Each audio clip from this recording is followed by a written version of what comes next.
pertama itu ada pengertian gaya belajar, di mana gaya belajar merupakan kecenderungan atau mengadaptasi suatu strategi belajar tertentu dengan mencari dan mencoba secara aktif, sehingga pada akhirnya individu dapat mendapatkan suatu pendekatan belajar yang sesuai dengan tuntunan belajar. Gaya belajar atau kesukaan belajar juga dipandang dapat mempengaruhi proses dan hasil belajar, sehingga dapat disimpulkan bahwa gaya belajar adalah cara seseorang merasa mudah atau nyaman dan aman saat belajar, baik dari segi waktu maupun secara indera.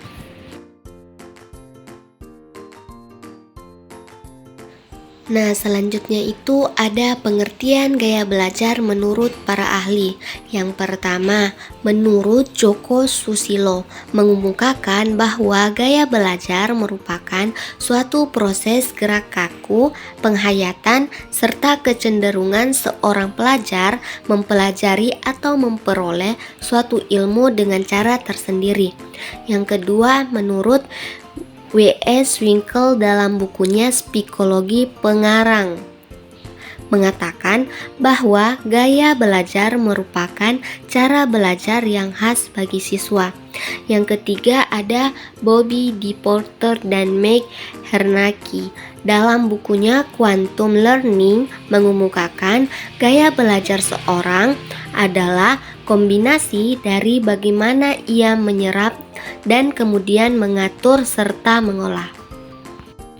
Nah, selanjutnya itu ada jenis-jenis gaya belajar yang akan kita pelajari untuk kali ini. Yang pertama itu ada visual, ada auditory, ada kinestetik, ada intuitif, serta yang terakhir itu ada verbal. Nah, pengertian gaya belajar visual adalah cara belajar yang lebih efektif bagi individu yang mengandalkan indera penglihatan untuk memahami dan mengingat informasi.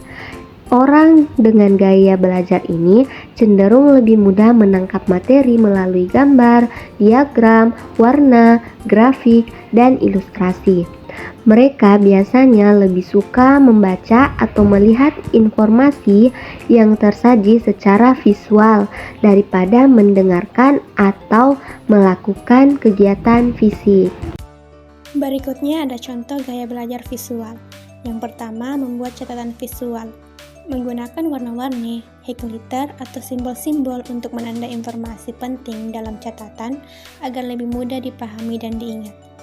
Yang kedua, mempelajari dengan diagram atau mind mapping.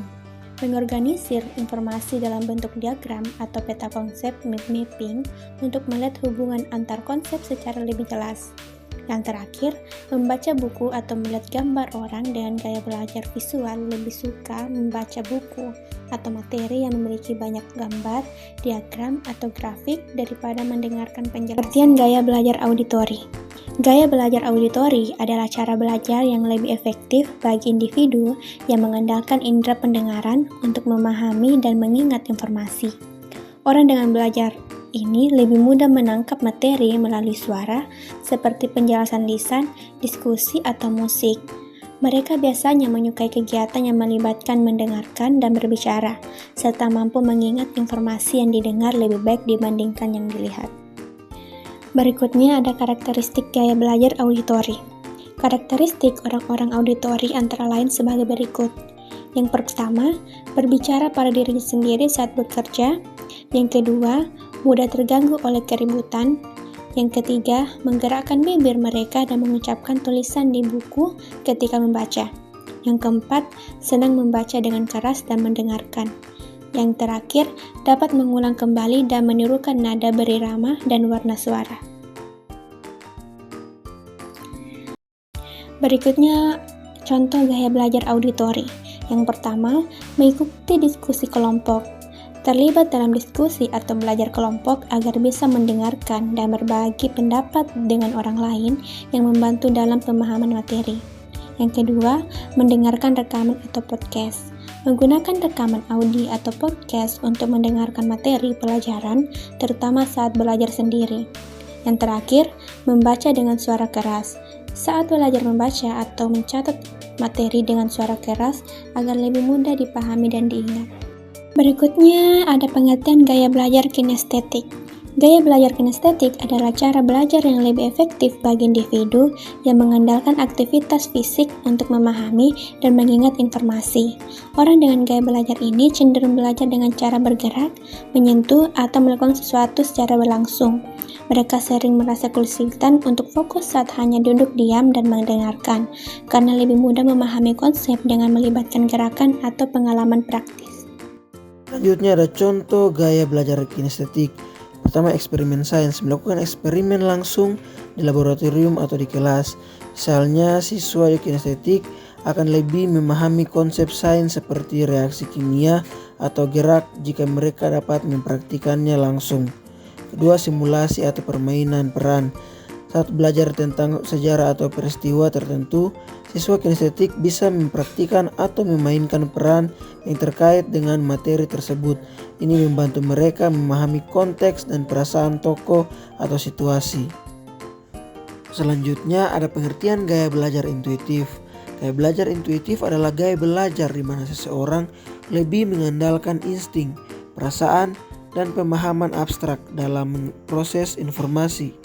Siswa dengan gaya belajar ini biasanya lebih tertarik pada gambaran besar dan cenderung memahami informasi secara keseluruhan daripada memperhatikan detail. Mereka suka berpikir kreatif, menyukai konsep-konsep teoritis, dan sering tertarik pada ide atau kemungkinan baru. Selanjutnya ada ciri-ciri gaya belajar intuitif. Pertama, lebih suka materi pembelajaran yang menantang dan penuh ide baru daripada fakta atau detail konkret. Kedua, cenderung memiliki pemahaman menyeluruh terhadap suatu konsep dan sering bisa menemukan hubungan antara ide-ide yang tampak tidak terikat. Tiga, mengandalkan pemikiran abstrak dan memiliki kreativitas tinggi, sering menghasilkan ide-ide orisinal. Nah, kemudian ada pengertian gaya belajar verbal. Gaya belajar verbal adalah gaya belajar di mana seseorang lebih mudah memahami dan mengingat informasi melalui penggunaan kata-kata, baik secara lisan maupun tulisan. Siswa dengan gaya belajar verbal cenderung menyukai aktivitas seperti membaca, menulis, berbicara, dan mendengarkan. Mereka biasanya unggul dalam mengolah informasi yang disampaikan dalam bentuk bahasa dan lebih mudah memahami materi melalui penjelasan verbal atau tertulis. Selanjutnya, karakteristik gaya belajar verbal. 1. Suka membaca dan menulis. Siswa dengan gaya belajar verbal biasanya gemar membaca teks tertulis dan menulis catatan atau rangkuman. Mereka merasa nyaman menyerap informasi melalui teks dan sering kali mencatat secara detail. 2. Mudah memahami instruksi lisan dan tertulis. Siswa ini cenderung memahami materi dengan baik saat disampaikan melalui ceramah, diskusi, atau teks tertulis. Mereka cenderung bisa mengikuti instruksi verbal atau tertulis dengan baik. Nah, yang terakhir ada manfaat gaya belajar. Gaya belajar yang sesuai dengan karakter individu memberikan berbagai manfaat, yaitu 1.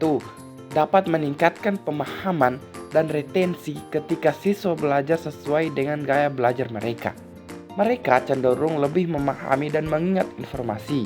Misalnya, siswa dengan gaya belajar visual akan lebih mudah mengingat informasi dari gambar ataupun grafik. 2. Mempermudah proses belajar. Gaya belajar yang cocok membuat proses belajar menjadi lebih menyenangkan dan efisien.